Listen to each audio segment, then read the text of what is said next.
ఎప్పటి నుంచి వేడిగా ఉందని అడగాలి. అలా అడగకుండా వెళ్ళు వేడిగా ఉందంటే బయట చాలా మంది ఉన్నారు టోకెన్ నెంబర్లు అని చెప్పి రాసేస్తానంటే అలాగా ఇప్పుడు వాడే వస్తాడు మళ్ళీ చెప్పడం మర్చిపోయానంటే కడుపు నొప్పిగా కూడా ఉంటుంది, మళ్ళీ ఇంకోటి రాసేస్తే. అయోమయంలో అనారోగ్యంతో ఉన్నవాడి విషయం బాగా వినాలి. ఎన్హాన్స్డ్ లిజనింగ్ స్కిల్స్ అంటారు.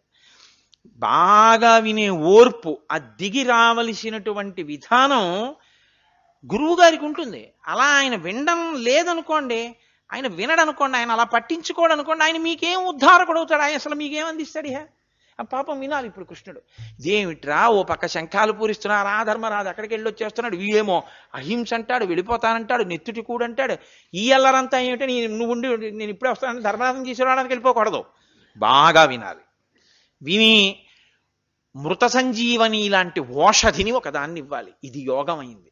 యోగ కర్మసు కౌశలం. ఇప్పుడు ఏది ఎందుకు చెయ్యాలో చెప్పవలసి వచ్చింది. అందుకని ఆయనే చెప్పాడు యోగ కర్మసు కౌశలం అని చెప్పాడు భగవద్గీతలో. చెయ్యవలసిన రీతిలో పని చెయ్యాలి, అంతేకాని ఏదో చేసుకుంటూ పోవడం కాదు.